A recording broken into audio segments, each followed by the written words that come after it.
Hello guys, स्वागत है आपका हमारे यूट्यूब चैनल में जिसका नाम है टेक बर्ड। तो भारतीय राज्य व्यवस्था प्रश्नोत्तर भाग 2 में आपका स्वागत है।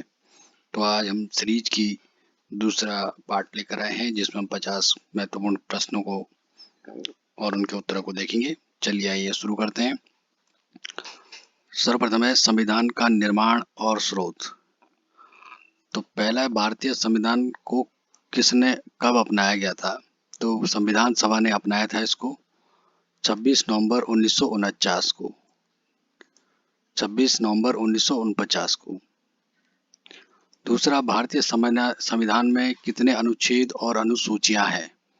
तो मूल रूप से 395 अनुच्छेद हैं और 8 अनुसूचियां थी। वर्तमान में 470 प्लस अनुच्छेद और 12 अनुसूचियां इसमें है। तो ये फिगर आपको याद रखना है कि मूल रूप से 395 अनुच्छेद थे, 8 अनुसूचियां थी। वर्तमान में 470 अनुच्छेद और 12 अनुसूचियां है। संविधान में संशोधन की प्रक्रिया किस देश से ली गई है। तो ये ली गई है साउथ अफ्रीका यानी कि दक्षिण अफ्रीका से संविधान संशोधन की प्रक्रिया। चौथा, भारतीय संविधान की प्रस्तावना किस निर्णय के बाद संविधान का अभिन्न अंग मानी गई। तो प्रस्तावना को किस निर्णय के बाद संविधान का अभिन्न अंग माना गया। तो ये है केशवानंद भारती बनाम केरल राज्य 1973। केशवानंद भारती बनाम केरल राज्य 1973। पांचवा है, थोड़ा सा आप वेट करिए, जस्ट 1 मिनट।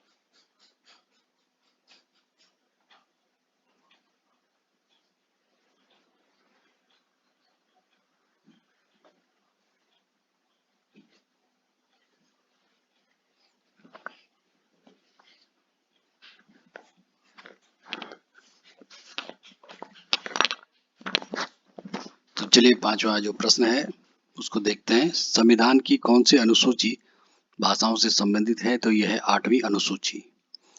छठवां है, भारतीय संविधान में समाजवाद और धर्मनिरपेक्षता शब्द किस संशोधन द्वारा जोड़े गए। समाजवाद और धर्मनिरपेक्षता यह जोड़ा गया 42वां संशोधन 1976। मूल अधिकार और कर्तव्य। भारत संविधान के किस भाग में मौलिक अधिकार दिए गए हैं। तो यह भाग 3 अनुच्छेद 12 से 35 के बीच मौलिक अधिकार जो है भाग 3 से संबंधित है और अनुच्छेद 12 से 35। संविधान में कितने मौलिक अधिकार दिए गए हैं। तो 6 मौलिक अधिकार, पहले 7 थे। कौन सा अनुच्छेद समानता के अधिकार राइट टू इक्वलिटी से संबंधित है। तो यह है आपका अनुच्छेद 14 से 18। शिक्षा का अधिकार राइट टू एजुकेशन किस अनुच्छेद के तहत दिया गया। तो यह है 21 का ए। 11वां, मूल कर्तव्य संविधान में किस संशोधन द्वारा जोड़े गए। मूल कर्तव्य 42वां संविधान संशोधन 1976। 12वां, वर्तमान में मौलिक कर्तव्यों की संख्या कितनी है। तो वर्तमान में जो मौलिक कर्तव्य हैं वह है 11 और 46वें संविधान संशोधन द्वारा 11वां कर्तव्य जोड़ा गया। तो कुल 11 फंडामेंटल ड्यूटी है। अब संविधान संशोधन से संबंधित प्रश्न को देखते हैं। संविधान में संशोधन की प्रक्रिया किस अनुच्छेद में दी गई है। तो सिंपल सा क्वेश्चन है, अनुच्छेद 368। पहला संविधान संशोधन किस वर्ष में किया गया। तो है 1951 में। अब 15वां है, संविधान का सबसे बड़ा संशोधन कौन सा था। तो था 42वां संशोधन 1976। 1976 संविधान का सबसे बड़ा संशोधन कौन सा था। 42वां संशोधन 1976। 73वां संविधान संशोधन किससे संबंधित है? तो ये आपका संबंधित है पंचायती राज व्यवस्था से। 97वां संविधान संशोधन किससे संबंधित है? तो यह है सहकारिता यानी कि कोऑपरेटिव सोसाइटीज। 97। तो सिंपल सिंपल से क्वेश्चन आते हैं फैक्ट वाले, जो आपको अगर पता है तो आप इसमें सही करके आओगे और आपको पूरे इसमें नंबर मिलेंगे। किस संशोधन द्वारा जीएसटी लागू किया गया? तो 101वां संविधान संशोधन 2016। तो ये याद रखना आपको, 101वां संविधान संशोधन था 2016। अब देखते हैं अगला प्रश्न। अगला है आपका संघीय व्यवस्था और सरकार, फेडरल सिस्टम एंड गवर्नमेंट। केंद्र और राज्य के बीच शक्तियों का विभाजन संविधान की किस अनुसूची में है?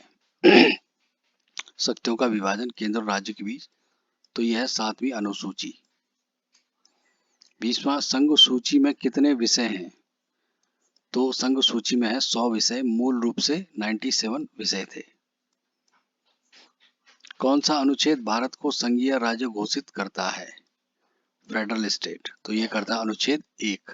अनुच्छेद जो 1 है भारत को संघीय राज्य घोषित करता है। राज्य पुनर्गठन अधिनियम कब पारित हुआ? ये कई बार पूछा गया है। तो 1956 में। राज्य पुनर्गठन जो आयोग है, अधिनियम है, एक्ट, वो 1956 में पारित हुआ। राज्यपाल को शपथ कौन दिलाता है? तो राज्यपाल को जो शपथ है वो उच्च न्यायालय के मुख्य न्यायाधीश यानी कि chief justice of high court, राज्यपाल यानी कि गवर्नर को शपथ दिलाता है। भारत में राष्ट्रपति शासन किस अनुच्छेद के तहत लगाया जाता है? ये भी कई बार आता है, अनुच्छेद 356। अनुच्छेद जो 356 है उसके तहत जो है प्रेसिडेंट रूल या राष्ट्रपति शासन को लगाया जाता है। 25वां वित्त आयोग कितने वर्षों में गठित किया जाता है? यह हर वर्ष 5 वर्ष में गठित किया जाता है। अनुच्छेद 280 में इसका वर्णन किया गया है। अगला देखते हैं राष्ट्रपति, प्रधानमंत्री और संसद, प्रेसिडेंट, पीएम, पार्लियामेंट। राष्ट्रपति के चुनाव की प्रक्रिया कौन से अनुच्छेद में दी गई है? राष्ट्रपति के चुनाव यानी कि प्रेसिडेंट इलेक्शन, तो ये अनुच्छेद 54 अनुच्छेद 54 में क्या राष्ट्रपति चुनाव की प्रक्रिया का उल्लेख किया गया है। राष्ट्रपति बनने के लिए न्यूनतम आयु, मिनिमम एज कितनी होनी चाहिए? तो ये होनी चाहिए 35 ईयर्स यानी कि 35 साल। प्रधानमंत्री की नियुक्ति कौन करता है? तो राष्ट्रपति है। राष्ट्रपति को अपने त्याग पत्र किसे देना होता है? राष्ट्रपति को। तो राष्ट्रपति अपना त्याग पत्र जो है उपराष्ट्रपति को देता है। धन विधेयक, मनी बिल पर राज्यसभा कितने दिन तक विचार कर सकती है? तो अधिकतम 14 दिन तक। तो धन विधेयक पर जो है मनी बिल पर राज्यसभा 14 दिनों तक विचार कर सकती है। 31वां है संसद के दोनों सदनों की संयुक्त बैठक किस अनुच्छेद के तहत होती है? जो कमांड जो उनकी सेटिंग होती है, बैठक होती है, तो वो होती है अनुच्छेद 108 के तहत। अनुच्छेद 108 के तहत क्या होती है? संसद के दोनों सदनों की संयुक्त बैठक होती है। राज्यसभा में राष्ट्रपति द्वारा कितने सदस्यों को मनोनीत किया जाता है? 12 सदस्य। ये काफी कॉमन सा क्वेश्चन है।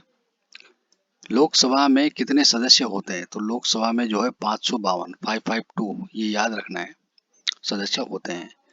भारत में संसद का पहला सत्र कब आयोजित हुआ? तो यह 13 मई 1952 को। ये तारीख आपको अच्छे से याद रखनी है कि भारत में संसद का जो पहला सत्र है वो 13 मई 1952 को आयोजित हुआ। न्यायपालिका से संबंधित प्रश्न देख लेते हैं। भारत में न्यायिक पुनरावलोकन यानी कि जुडिशियल रिव्यू की शक्ति किस अनुच्छेद के तहत दी गई है? तो ये दी गई है अनुच्छेद 13। अनुच्छेद 13 के तहत न्यायिक पुनरावलोकन की शक्ति दी गई है। सुप्रीम कोर्ट के मुख्य न्यायाधीश यानी कि चीफ जस्टिस को हटाने की प्रक्रिया क्या कहलाती है? तो एक कहलाती है महाभियोग, यानी कि अंग्रेजी में कहें तो इम्पीचमेंट। उच्चतम न्यायालय यानी कि सुप्रीम कोर्ट में न्यायाधीशों की सेवानिवृत्ति की आयु कितनी होती है? तो ये होती है 65 वर्ष। और अगर हाई कोर्ट की बात करें तो उसमें न्यायाधीशों की जो सेवानिवृत्ति की जो एज है वो 62 वर्ष होती है। उच्चतम न्यायालय के प्रथम मुख्य न्यायाधीश कौन थे? तो ये थे न्यायमूर्ति हीरालाल जे कानिया। ये भी कॉमन सा प्रश्न है। अगला है आपका निर्वाचन आयोग और अन्य संवैधानिक जो संस्थाएं हैं उनसे संबंधित है। 39वां चुनाव आयोग किस अनुच्छेद के तहत स्थापित किया गया? तो यह अनुच्छेद 324 324 इलेक्शन कमीशन। राष्ट्रपति आयु चुनाव आयुक्त की नियुक्ति कौन करता है? तो ये करता है राष्ट्रपति। राष्ट्रीय आपातकाल नेशनल इमरजेंसी किस अनुच्छेद के तहत लगाया जाता है? यह है अनुच्छेद 352। ऐसा ही कुछ प्रश्न पहले भी आया था ऊपर कि राष्ट्रपति जो शासन है वो 356 के तहत लगाया जाता है, जबकि जो राष्ट्रीय आपातकाल है नेशनल इमरजेंसी वो अनुच्छेद 352 के तहत लगाई जाती है। राज्य आपातकाल यानी कि प्रेसिडेंट रूल जिसकी हम बात कर रहे थे का प्रावधान है 356 में। वित्त आयोग की सिफारिशें कौन स्वीकार करता है? तो है राष्ट्रपति। 44वां प्रश्न कौन सा आयोग अनुसूचित जाति अनुसूचित जनजाति के मामलों की देखरेख करता है? तो यह है राष्ट्रीय अनुसूचित जाति आयोग और राष्ट्रीय अनुसूचित जनजाति आयोग। 45 अन्य महत्वपूर्ण है, जैसे राज्य नीति निर्देशक तत्व किस भाग में दिए गए हैं? तो भाग 4 अनुच्छेद 36 से 51 में क्या है? राज्य के नीति निर्देशक तत्व। तो भाग 4 में दिया गया है। और अनुच्छेद की बात करें तो 36 से 51। मूल अधिकार फंडामेंटल राइट को निलंबित करने की शक्ति किसके पास है? तो राष्ट्रपति के पास। और अनुच्छेद 359 में इसका उल्लेख किया गया है।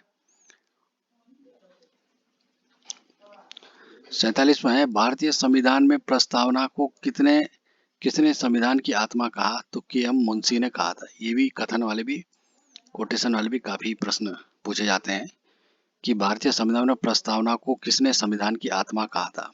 तो ये कहा था के.एम. मुंशी ने। संविधान में नागरिकता के प्रावधान किस भाग में है? नागरिकता। तो ये भाग 2 में अनुच्छेद 511।